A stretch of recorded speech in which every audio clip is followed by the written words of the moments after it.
Mga kapramdi, ako ay walang pinipiling religion o religious group. Ang alam ko kapramdi ay isa akong Kristiyano at naniniwala ako kay Jesus. So, sa akin kasi kahit saan ako mapunta, maging sa iglesia or sa badista, born again, nakikidasal din naman ako. Hindi naman ako yung taong pag sabihin na iglesia yan, ayaw ko yan. Ay, sa badista yan, ayaw ko yan. Mga ibang ano yan. Born again yan, ayaw ko yan. Ako kapramdi, hindi ako ganon. Kung yung sinusunod nyo ay si Jesus, ganon din ako. Kaya wala akong pinipiling religion. Maging Roman Catholic, Aglipay, basta wala akong pinipiling religion. Basta si Jesus lang yung kanyang sinasamba.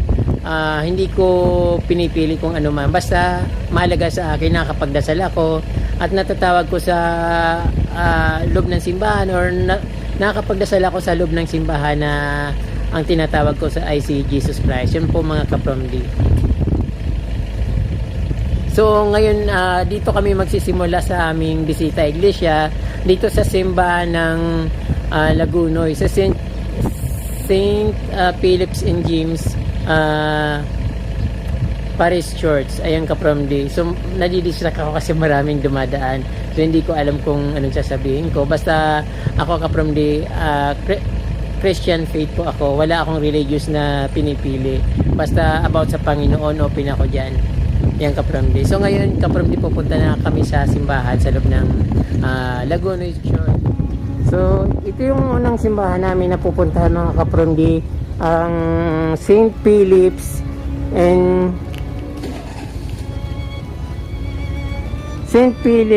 and James the Apostle Paris Church dito sa bayan ng Lagunoy. So ito yung pinakasimbahan namin dito kapramdi. Mayroon din ibang simbahan dito yung tinatawag na Aglipay, pero mas prepare kami na pumunta dito. Although pupunta rin naman ako doon kasi nga hindi naman ako namimili ng religion or simbahan. Basta about kay Jesus, open ako diyan. Ganun para sa akin as bilang Kristiyano, hindi ako namimili ng simbahan. Basta matawag ko si Jesus Christ, makapagdasal ako. So masaya ako doon kapramdi. Yan po.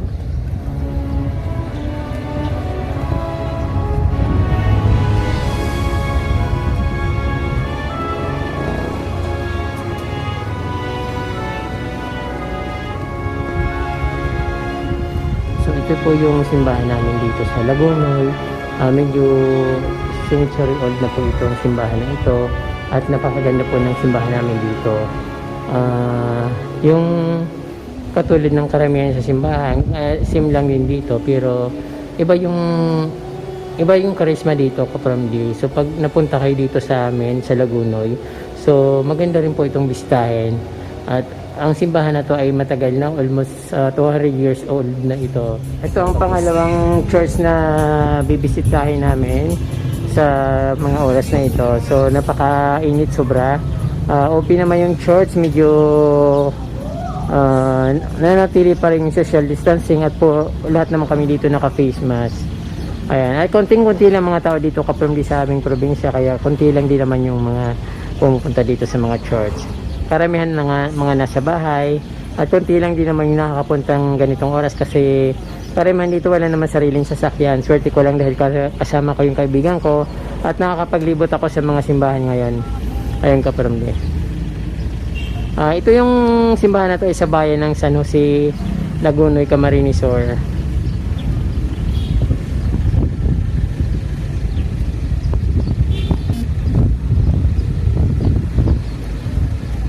Ayan, napakaganda ng simbahan dito kapramdi. Mga century old na rin naman tong simbahan na ito. Ayan.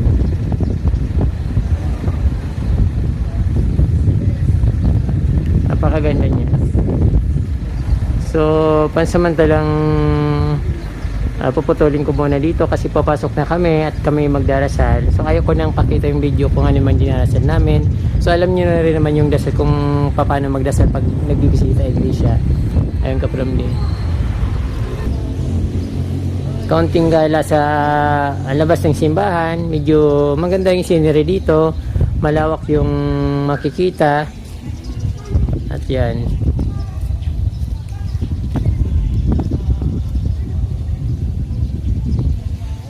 mainit pero yung hangin napakasarap. Fresh na fresh yung hangin at napakasarap lang hapin. Ayan, papasok na kami ka-Promdi. Andun na yung kaibigan ko sa loob. Pumasok na.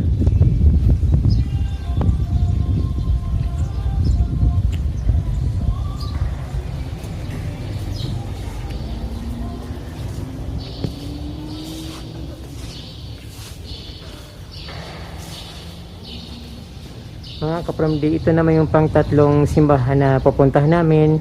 Ito ay sa bayan ng Guwa, Camarines Sur.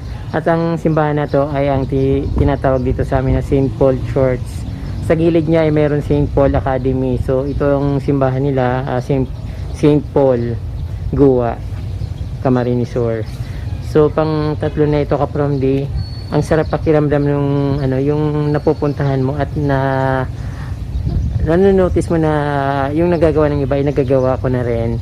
So ito ngayon, papasok na kami sa St. Paul Church. Medyo bukas siya at napakaganda ng loob dito ka-Promdi. Katulad ng mga iba, yung mga lumang simbahan. Isa ito sa mga lumang simbahan dito sa Camarines Sur.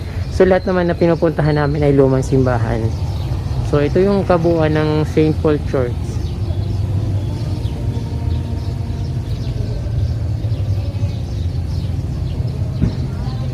Ayan.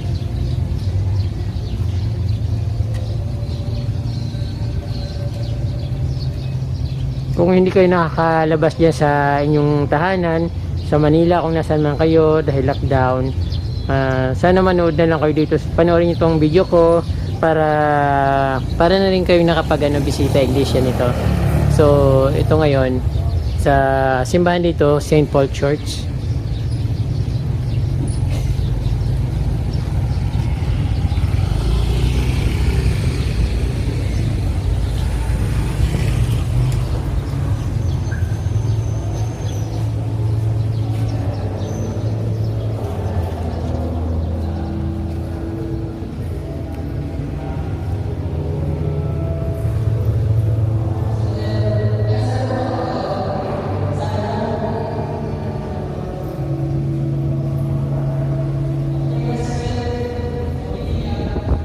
Mga ka-Promdi, ito naman yung pang-apat na simbahan na bibisitahin namin.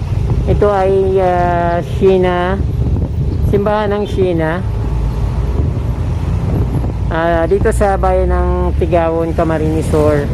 So pang-apat na ito ka-Promdi, napakalaki ng simbahan na to at ayan, kung nakikita nyo, napakaganda ng design at isa rin to sa pinakalumang simbahan dito sa amin. Ayan, so yung makikita mo yung bell sa taas, ilang bell yun, parang 8 bell. Ayan, so pag pinatunog nila sobrang lakas at napakagandang pakinggan sa yung tainga, yung bang buong buo yung tunog niya. Ayan ka-Promdi, papasok na kami dito sa Sheena Church sa bayan ng Tigawon, Camarines Sur.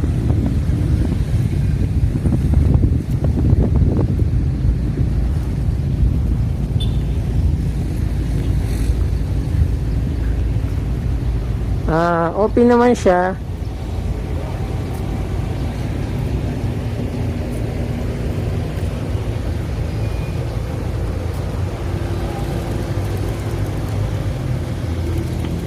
Ayun, pero kailangan may parang magre-register ka para makapasok ka.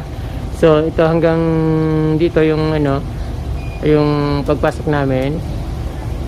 Napakagandang simbahan ito ka-Promdi, yung kulay yung niya, color niya. So ito, mayroon din registration katulad ng mga sa pagpasok natin sa mga malls. Kailangan sign in ka para sa protection ng bawat isa.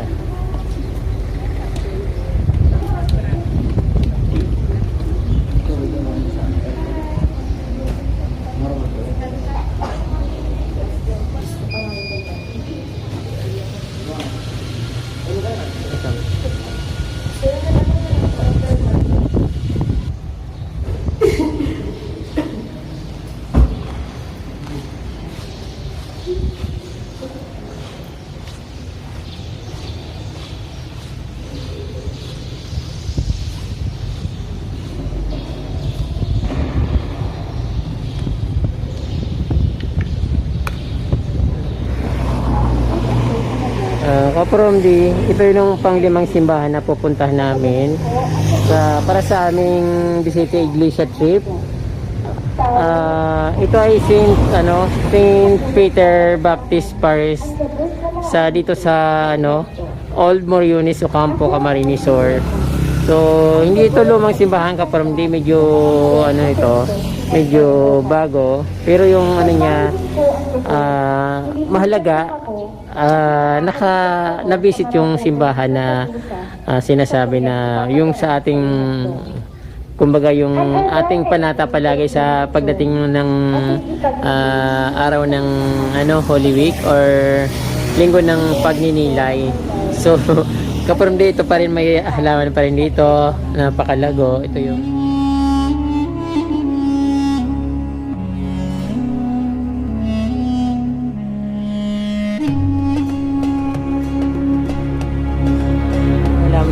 salamat. Yung simbahan dito, Kapromdi, napakaganda ng scenery nila dito, at syempre bagong bago yung church, at makikita rin yung mga huya plant. Ayan. Yung halaman nito, Kapromdi, is ng philodendron, is variety ng philodendron na parang silum. Ayun. May mas ngayon dito, kaya ito hanggang dito muna yung video ko. So dapat makisama kami sa mass dahil nagbibisita iglesia kami. Yun naman talagang pakay namin, magbisita iglesia, at papakita ko yung mga simbahan na mga pinupuntahan namin. Ito yung panglimang simbahan na pinuntahan namin.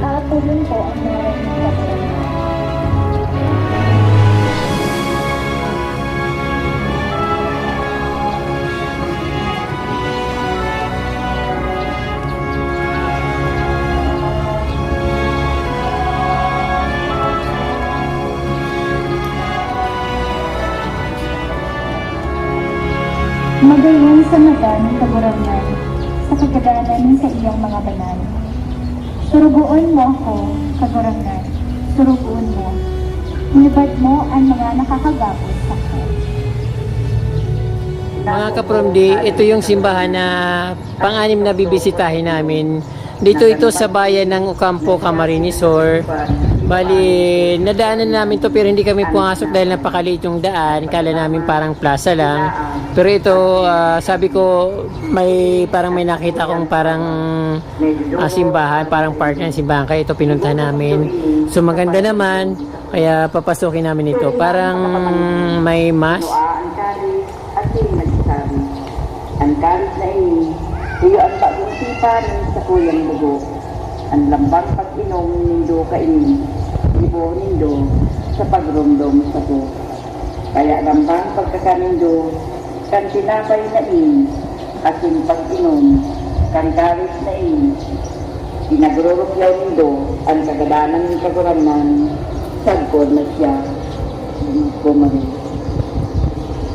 Patalamon, kalit kaguranan. Salamat sa Diyos. Matindog na tuwan gabos sa pagrukyaw sa Ebanghelyo.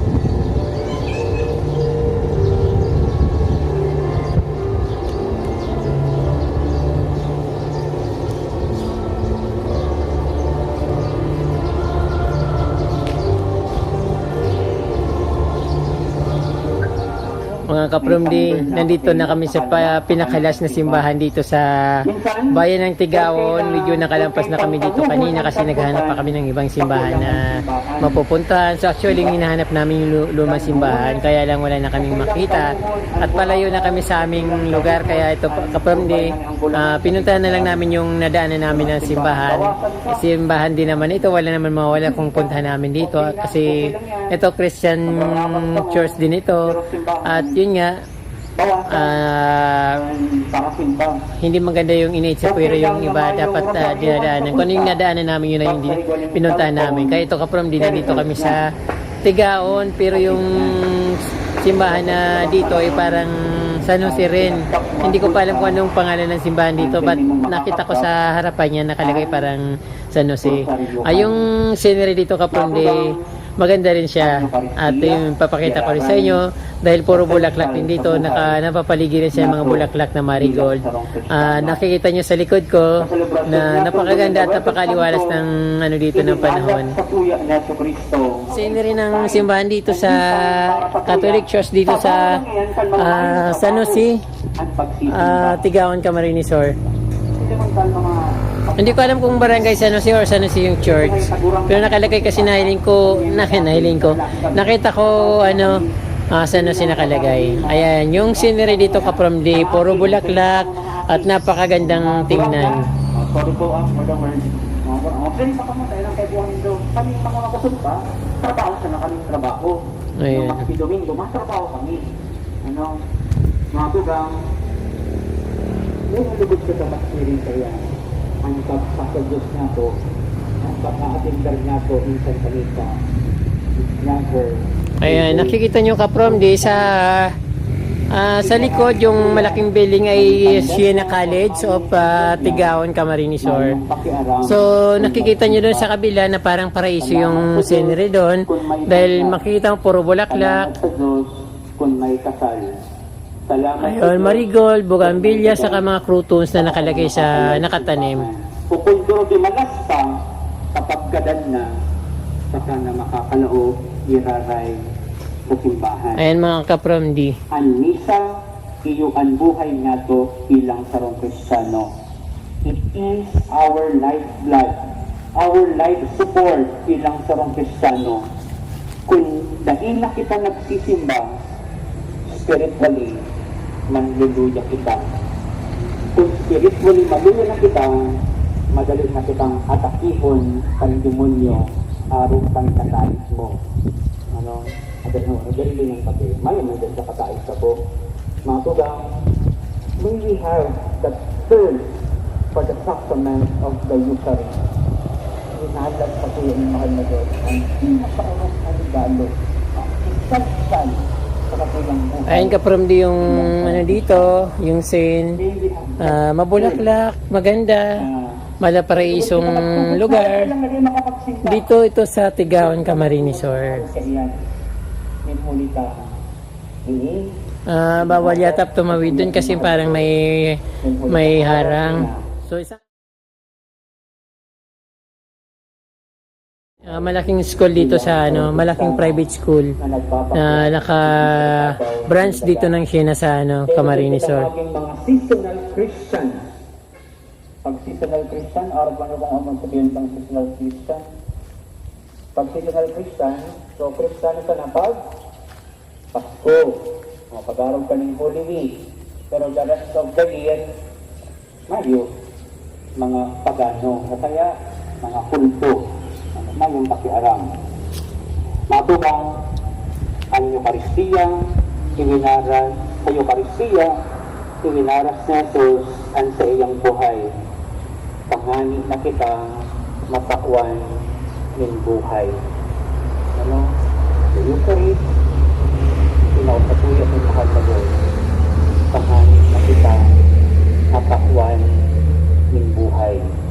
Iwinaras ni Jesus ang sa iyang buhay, panganing kitang matawan ng buhay. Danay lugod kitang mamuot, maggalang sa sakramento ng Eucharistia na iwinalag sa tuya ng sagurangnan sa huri niyang pamanggi.